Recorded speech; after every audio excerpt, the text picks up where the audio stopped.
الخضر وإلى رسولهم وقرائهم ثم إلى روح سيد الوالد الحبيب حسن بن عبد الله بن عمر الشاكري سيد الوالد الحبيب سالم بن عبد الله بن عمر الشاكري وسيد الوالد الحبيب عبد الرحمن الشيخ سالم عطاس والحبيب أحمد بن عبد الله بن حسن عطاس وسنهم وقرائهم ثم إلى روح آبائنا وثم إلى أرواح آبائنا وأمهاتنا وأجدادنا وجداتنا وشيخنا وأعمامنا وعماتنا وأخوالنا وخالاتنا خصوصا إلى روح الواقف في هذا المسجد في هذه المصنف نبي إلياس ووصوله وفرائهم ثم إلى أرواح أموات أهل هذه البلدة من المؤمنين والمؤمنات والمسلمين والمسلمات أن الله يغفر لهم ويرحمهم ويولي درجاتهم في الجنة وينفعنا ببركاتهم وأسرارهم وأنوارهم وعلومهم ونفحاتهم في الدين والدنيا والآخرة. الفاتحة.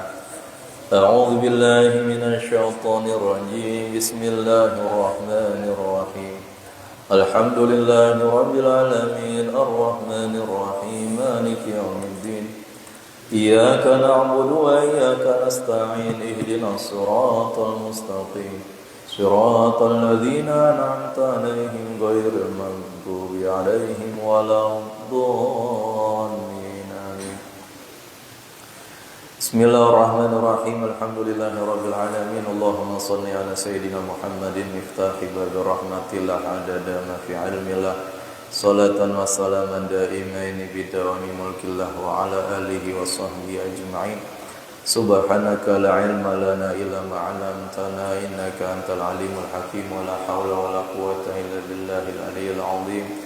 رب اشرح لي صدري ويسر لي أمري واحلل عقدة من لساني يفقهوا قولي.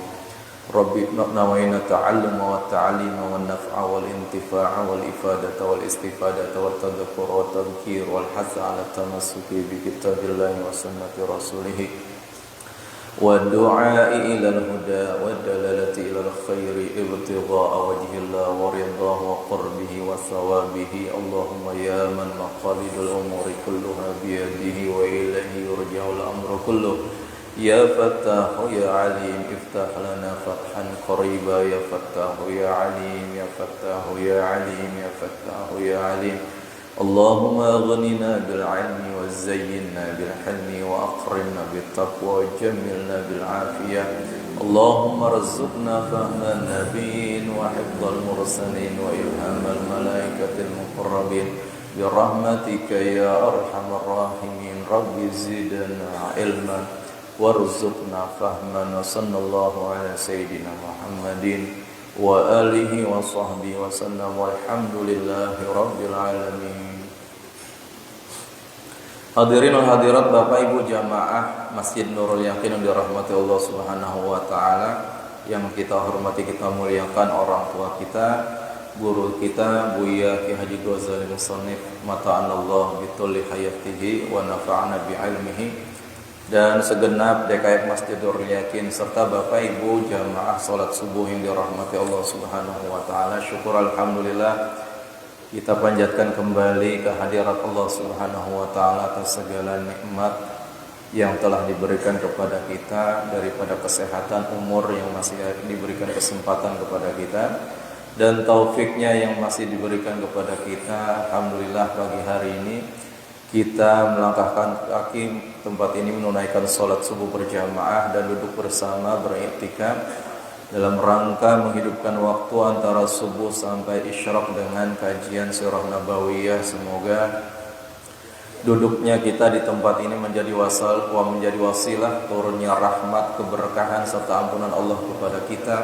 keluarga kita semuanya, dan menjadi wasilah Allah turunkan keberkahan untuk kampung kita.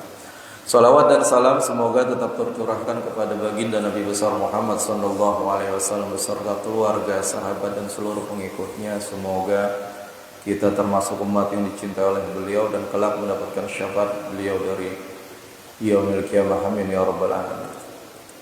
Hadirin hadirat, Bapak Ibu jamaah yang dirahmati Allah Subhanahu wa taala, melanjutkan kajian kita dalam kitab Sirah Nabawiyah, masih berkaitan dengan Ghazwatul Ahzab, perang Ahzab, perang yang di situ orang Arab semuanya bersekongkol, berkoalisi, kalau bahasa sekarang berkoalisi menjadi satu untuk memerangi umat Islam, atau ahzab, perang kelompok golongan. Kemarin sudah kita baca tentang persiapan umat Islam atau strategi perang umat Islam untuk menghadapi daripada orang-orang kafir, yaitu membuat parit yang lebarnya kurang lebih 4 sampai 5 meter lebarnya, dan panjangnya itu hampir 1 kilometer panjangnya. Ini berada di sebelah utara kota Madinah, karena hanya posisi inilah yang memungkinkan musuh itu nyerang lewat jalur sini. Adapun jalur yang lain selain utara ini tidak mungkin. Kenapa? Ya, nanti akan dijelaskan. Nah, kemudian kemarin juga dalam proses penggalian atau pembuatan parit itu kita sudah diceritakan tentang kejadian-kejadian luar biasa yang terjadi pada saat itu. Ya, ada beberapa kejadian, mungkin 3 atau 4 yang di situ merupakan tanda atau mukjizat Nabi.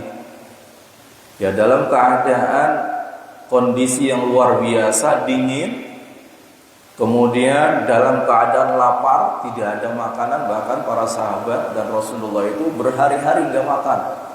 Kerja bakti tapi nggak makan. Kita kerja bakti nggak ada cemilannya aja, agak malas-malas ya. Ada kerja bakti ini nggak ada gorengannya atau apa, nah, ini kurang gimana kayaknya. Ini bukan nggak ada cemilan lagi, nggak ada makan sama sekali. Bekerja berhari-hari nggak makan tapi terus. Karena memang niatnya untuk Allah, ya, untuk menegakkan agama Allah, menjalankan perintah Allah. Lapar itu bukan salah satu masalah besar buat mereka. Nah, kalau buat kita lapar itu termasuk masalah yang besar. Puasa aja kalau kelapar kita kerja ogah-ogahan, apalagi nggak puasa, kelaparan, nah ini masalah besar. Tapi buat sahabat dulu kelaparan itu bukan masalah yang besar, tapi terus dihadapi oleh mereka. Nah, kemudian kita akan dijelaskan oleh Syekh Sofiur Rahman. Beliau mengatakan, walamma kanatil madinatu tuhitu bihal harrat wal jibal wal basatin minan nakhili min kulli janibin siwa shimal. Wa kana Nabi sallallahu alaihi wasallam ya'lamu anna zahfa mithli hadzal jayshil kabir wa muhajamatihi al-madinata la yumkinu illa min jihati shimal ittakhadhal khandaq fi hadzal janib. Ya, jadi kenapa kemarin Rasulullah kok membangun atau membuat parit dari sebelah utara? Ya. Jadi sebelah utara kota Madinah ini adalah satu-satunya arah yang bisa dijadikan jalan oleh musuh untuk masuk ke Madinah. Kenapa? Karena di arah 3 arah yang lainnya itu nggak mungkin. Ya, arah timur dan barat itu adalah daerah perbukitan yang disebut dengan harrat, batu-batu besar, perbukitan, dataran rendah dan dataran tinggi, yang nggak mungkin pasukan besar banyak seperti itu lewat situ. Nggak akan bisa. Susah. Ya, kalau seandainya hitungannya ratusan masih mungkin, tapi tetap aja susah, sulit. Daerah perbukitan nggak bisa dijadikan lahan untuk berperang.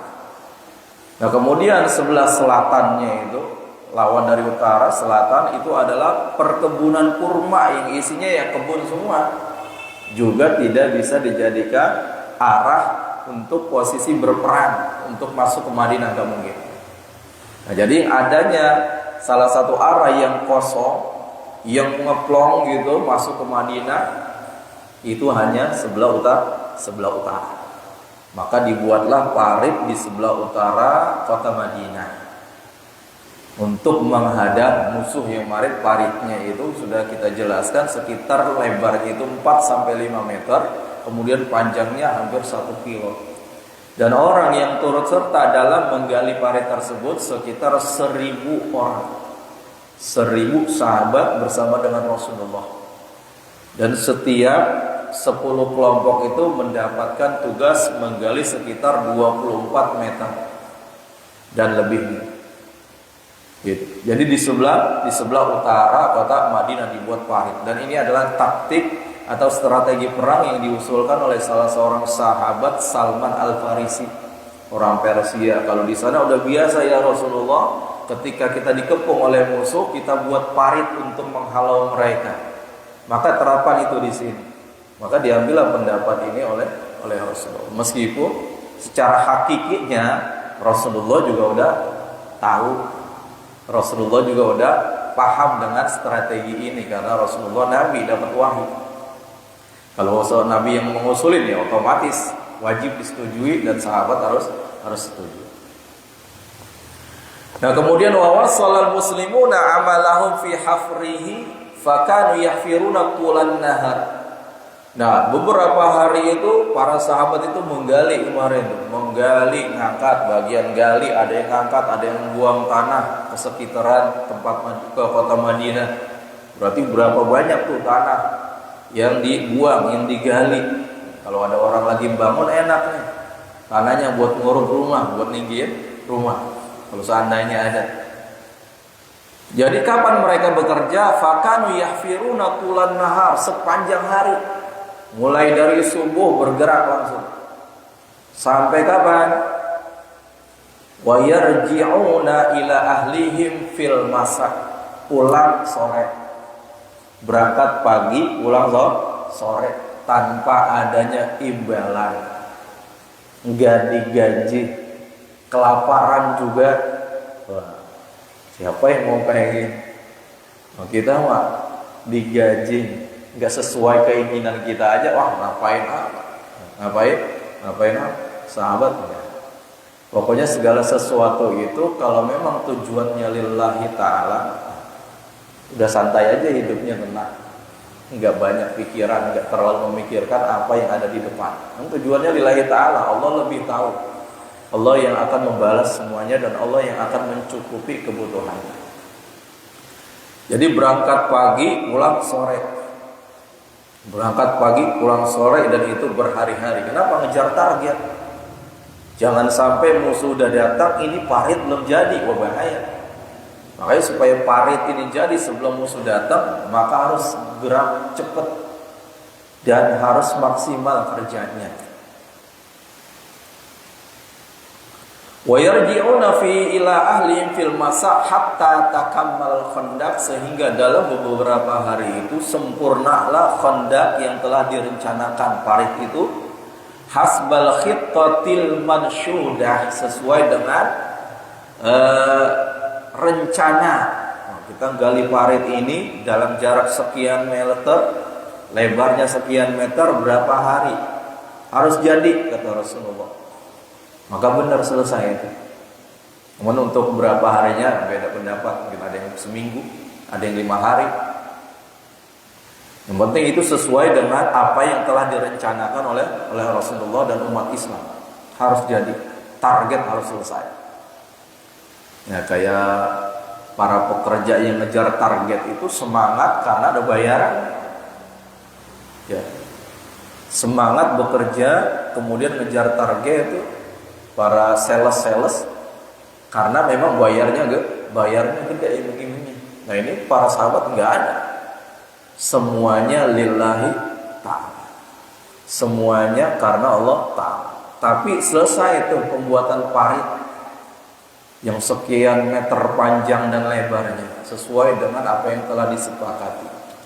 Qabla an yasilal jaisyul wasani al-aramram ila aswaril Madinah. Parit selesai sebelum musuh-musuh datang.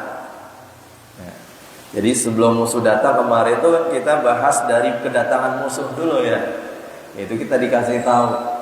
Nah, itu benar musuh ketika mereka udah sampai tempat pembuatan tenda mereka, membangun tenda tempat istirahat, itu parit udah jadi. Tapi mereka belum melihat langsung, karena kan jaraknya masih jauh.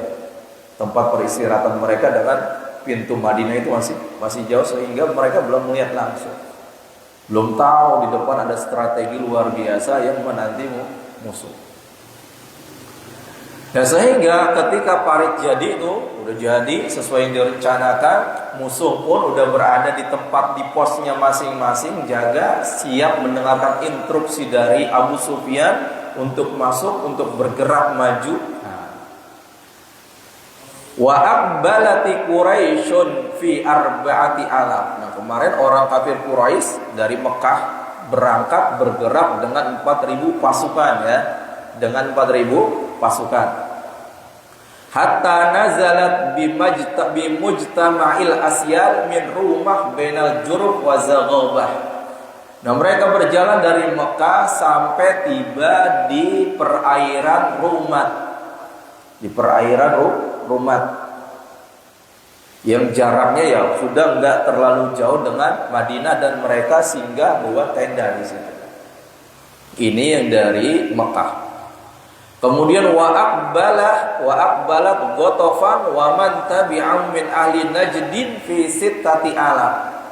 Nah, kemudian datang lagi nih yang kemarin dari Bani Ghatafan dan orang-orang yang bersekutu dengannya dari Najd sekitar 6.000 pasukan. Hatta nazalu bidzanabil naqma ila janibi Uhud. Mereka bergerak dari arah Najd ke Madinah sampai tiba di daerah namanya Dzanab Naqma. Daerah Dzanab Naqma di pinggir Gunung Uhud. Berarti jaraknya sudah dekat dari Uhud, dari Madinah. Tapi mereka di pos-pos mereka belum bisa menyaksikan parit yang dibuat oleh umat Islam. Belum lihat.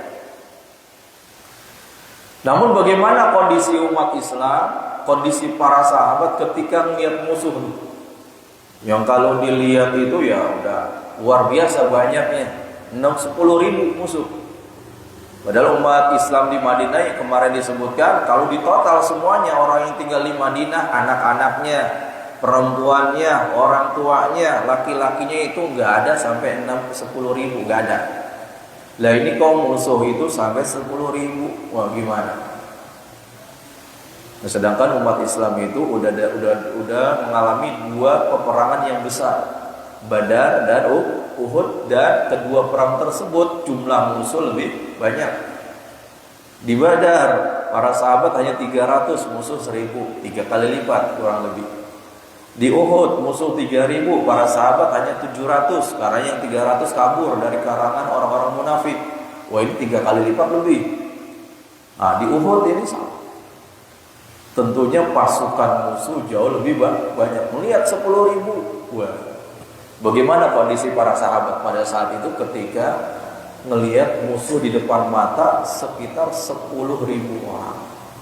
Nah, ini yang diabadikan oleh Allah Subhanahu wa taala dalam surat Al-Ahzab ayat 22. A'udzu billahi minasyaitonir rajim.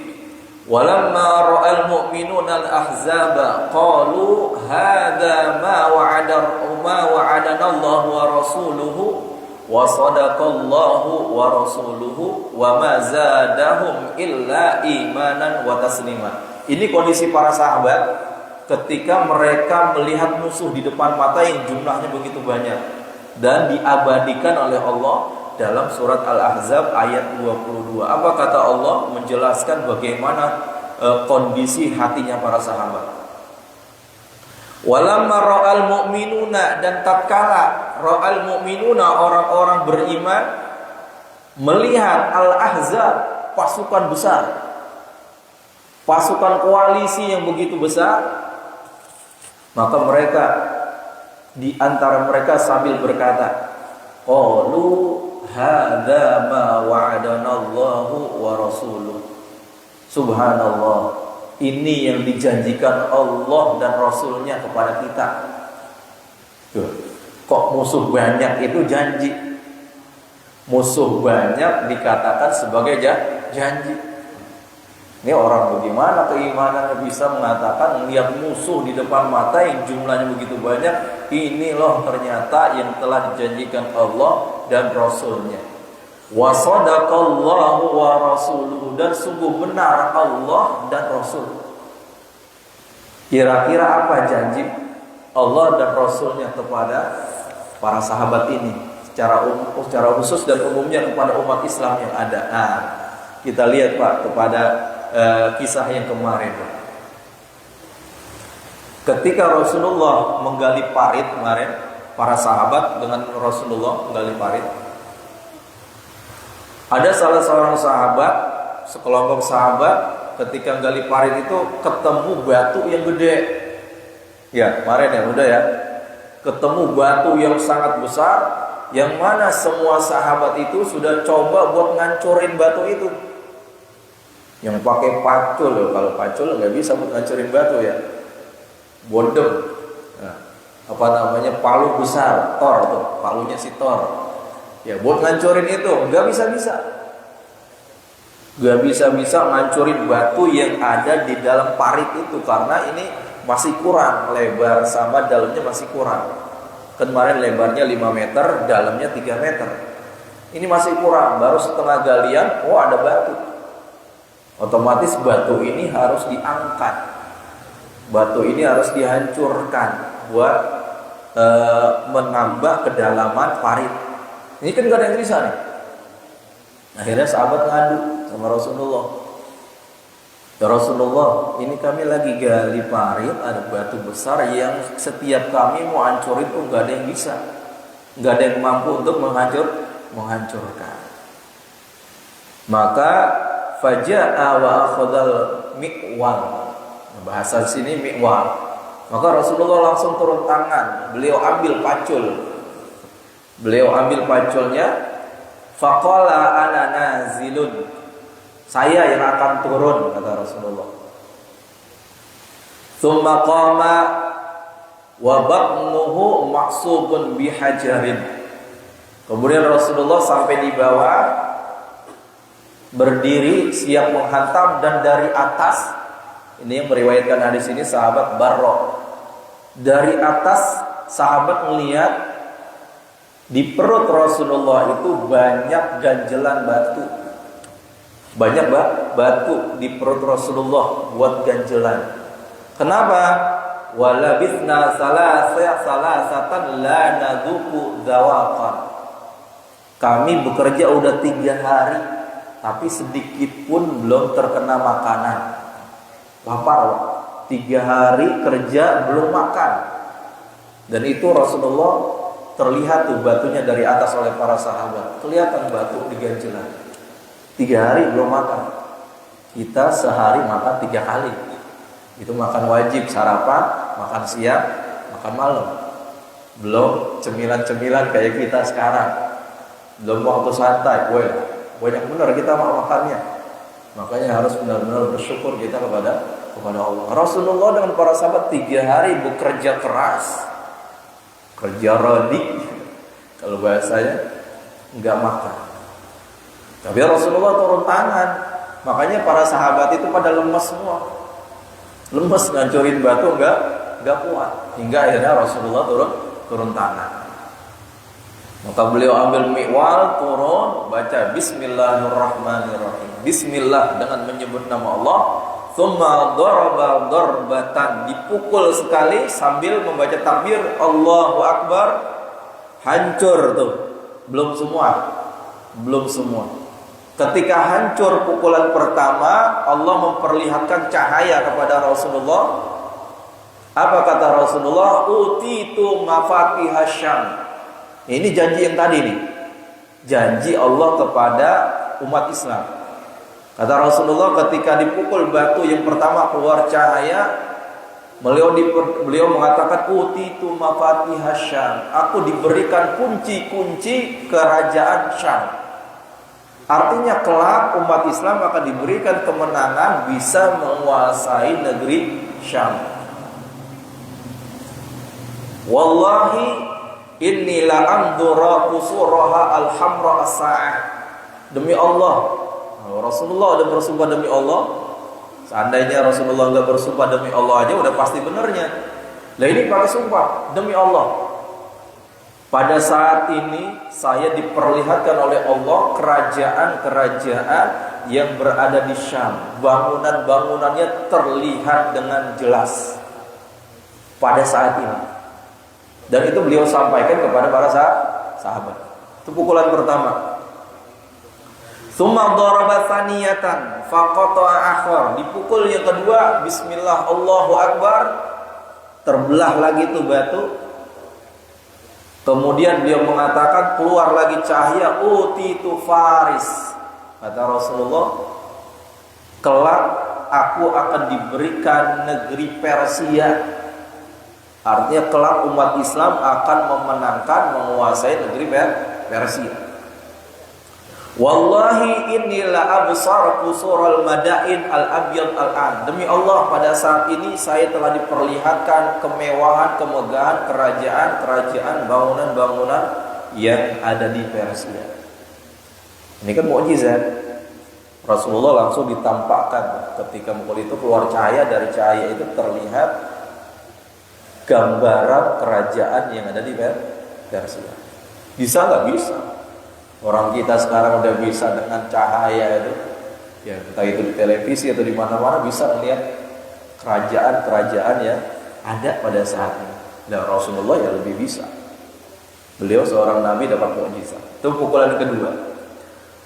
Waktu madharaba tsalisah faqala. Kemudian pukulan yang ketiga, beliau mengucapkan bismillah faqata'a baqiyatal hajar, maka sempurnalah batu itu, hancur semuanya berkeping-keping. Dan keluar lagi cahaya, faqala Allahu akbar, utitu mafatihal Yaman.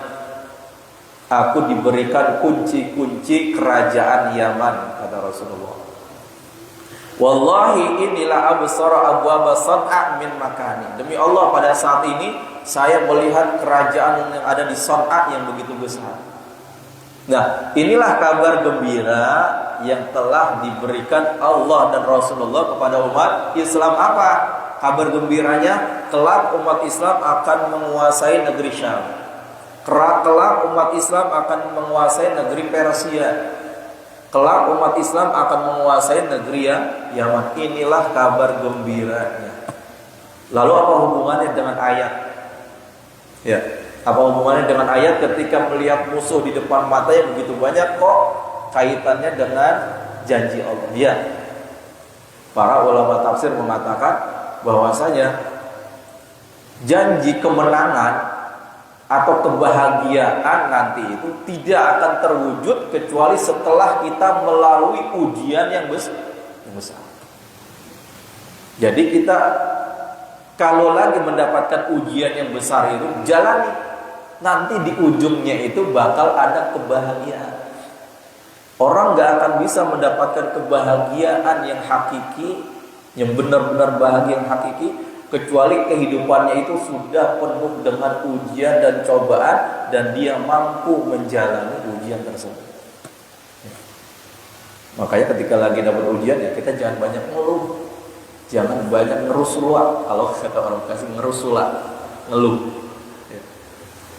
Karena kalau kita ngerusula, lagi diuji, dicoba, ya hikmahnya gak akan ada, pahalanya gak ada, dan nanti di ujungnya ya biasa-biasa aja.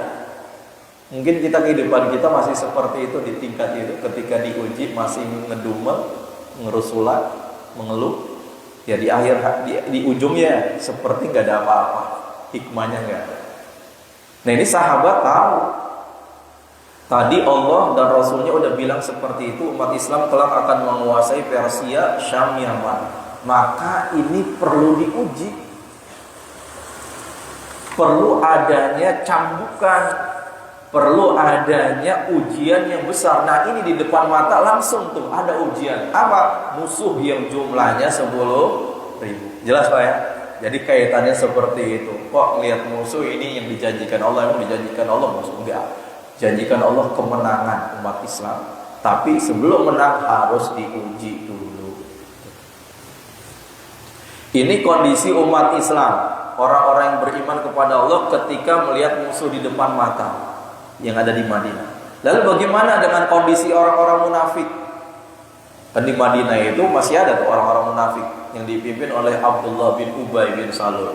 Bagaimana mereka? Apakah sama dengan umat Islam ketika mereka melihat musuh yang jumlahnya besar ini? Nah, Di ayat 12 pun Allah mengabadikan bagaimana ucapan orang-orang munafik ketika melihat musuh di depan mata. Malah ayatnya lebih dulu. Wa amal munafiquna wa du'afa'un nufus. Dan adapun orang-orang munafik dan orang-orang yang lemah keimanannya, nah garis di bawah ini, orang munafik dan orang yang imannya lemah. Dia enggak munafik, tapi keimanannya masih lemah. Masih belum terlalu yakin dengan janji Allah. Bagaimana sifat mereka?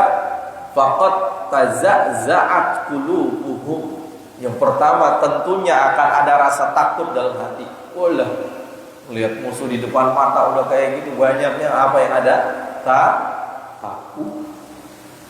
Nah, mohon maaf tadi untuk para sahabat ya, untuk para sahabat yang beriman ketika melihat musuh seperti itu banyak, apa kata Allah? Wa ma zadahum illa imanan wa taslima. Ketika melihat musuh sebanyak itu, tidak bertambah dalam hati dan diri mereka kecuali keimanan dan kepasrahan kepada Allah. Oh, ternyata ini udah benar janji Allah. Ternyata benar loh janji Allah dan Rasulullah tentang kemenangan yang akan kita dapatkan. Nah, kita diuji dulu. Nah, tambah keimanan. Adapun orang-orang munafik enggak, ketika melihat musuh di depan mata tazazza'at qulubuhum, takut. Semuanya pada takut, ngeri. Ya, tentunya intinya mereka takut mati gitu.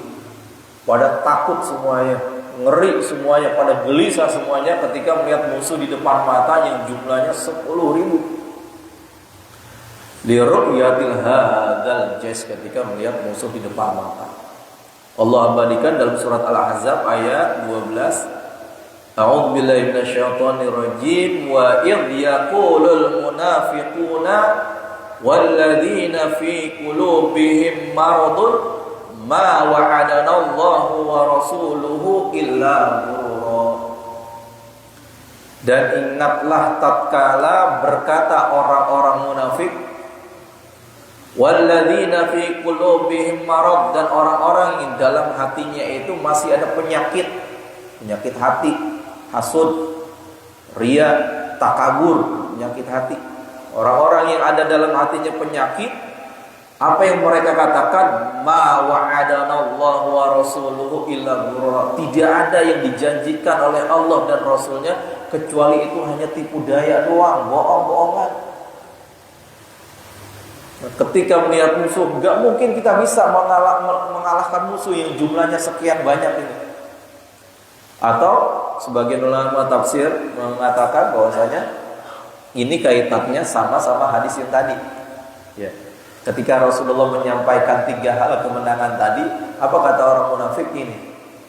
Bohong itu mah. Gak mungkin umat Islam bisa menguasai negeri Syam. Gak mungkin umat Islam bisa menguasai negeri Persia. Gak mungkin umat Islam bisa menguasai negeri yang itu. Bohong semuanya, tipu daya itu. Nah, itu ada yang mengaitkan ke situ. Tapi ada yang mengaitkan ke ketika mereka melihat musuh. Ini gak akan mungkin kita meraih kemenangan kalau pada saat ini kita sudah terkepung dengan pasukan yang begitu banyak. Pasti kita bakal celaka. Tidak akan ada kemenangan Persia, Syam ataupun ya nggak akan mungkin itu. Nah, ini kondisi orang-orang munafik ketika mereka menyaksikan musuh yang begitu banyak. Jadi memang itu ujian keimanan. Kalau ujian keimanan itu ya kaitannya dengan hati, dan kita nggak bisa membohongi hati kita. Bagaimana kondisi kita ketika diuji, kita nggak akan bisa membohongi. Mungkin kita bisa senyum di depan orang ketika lagi diuji. Ya, yang perintahnya seperti itu. Tapi kalau kita lagi sendiri, hati kita ini bolak-balik. Kadang kita ikhlas, kadang ada ngedumel masuk, kadang-kadang masih ada mengeluh. Maka bagaimana kita pertahankan hati kita ketika diuji oleh Allah, tetap sabar, teguh. Adapun orang-orang beriman, para sahabat, udah gak diragukan lagi. Nah, kemudian wa kharaja Rasulullah sallallahu alaihi wasallam fi 3,000 minal muslimin. Lalu berapa jumlah umat Islam yang ikut berperang bersama Rasulullah dalam perang Ahzab ini? Hampir sama jumlah musuh, tetap 3 kali lipat. Nah, jumlah umat Islam pasukan perang yang memang sudah siap pada saat itu yang dibawa oleh Rasulullah salasati alaf 3.000 jumlahnya. Tetap musuh 3 kali lipat jumlahnya. Faja'alu dhuhurahum ila jabali sal'in fatahassanu bihi. Nah, Rasulullah bawa para sahabatnya, di depan kan udah ada khandak tuh ya. Sudah ada khandak parit.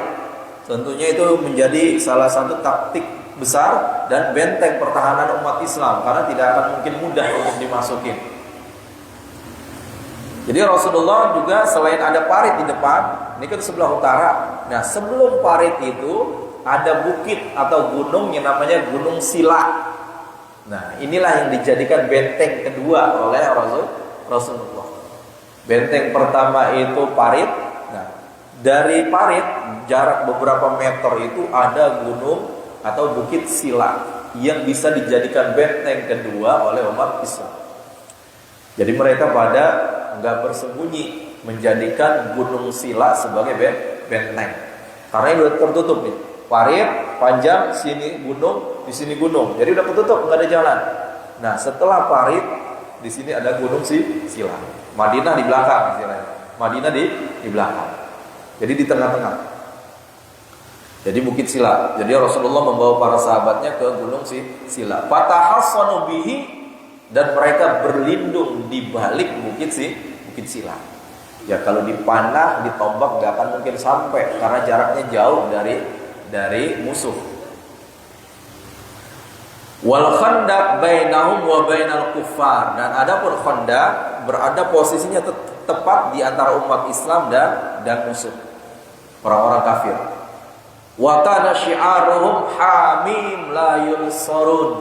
Nah, umat Islam dalam perang ini semboyannya, ya semboyan bahasa kita lah. Apa kalimat-kalimat penyemangatnya selain takbir, apa semboyannya? Hamim la yunsarun. Hamim ayat-ayat qot'ah yang ada di depan dalam Al-Qur'an, alif lam mim, toha, hamim gitu. Ini dipakai. Yang tahu artinya hanya Allah. Wallahu a'lamu bimuradihi. La yunsarun, semboyannya orang-orang kafir tidak akan mendapatkan kemenangan. Itu semboyannya. Hamim la yunsarun, hamim la yunsarun. Setiap sahabat berbicara seperti itu, teriak seperti itu, hamim la yunsarun. Orang-orang kafir tidak akan mendapatkan kemenangan, orang-orang kafir tidak akan mendapatkan kemenangan. Itu semboyannya itu sebagai penyemangat, sebagai penyemangat. Ya kalau orang kafir tidak menang, ya maka yang menang siapa? Umat Islam. Wastakhlafa 'alal Madinah ibna Ummi Maktum. Nah, ketika Rasulullah keluar, maka beliau mengangkat pemimpin di Madinah. Siapa? Salah seorang sahabat yang bernama Abdullah bin Ummi Maktum. Kemudian Rasulullah menginstruksikan kepada Abdullah bin Ummi Maktum wa ammara bin nisa wad darari faj'alu fi aqamil Madinah.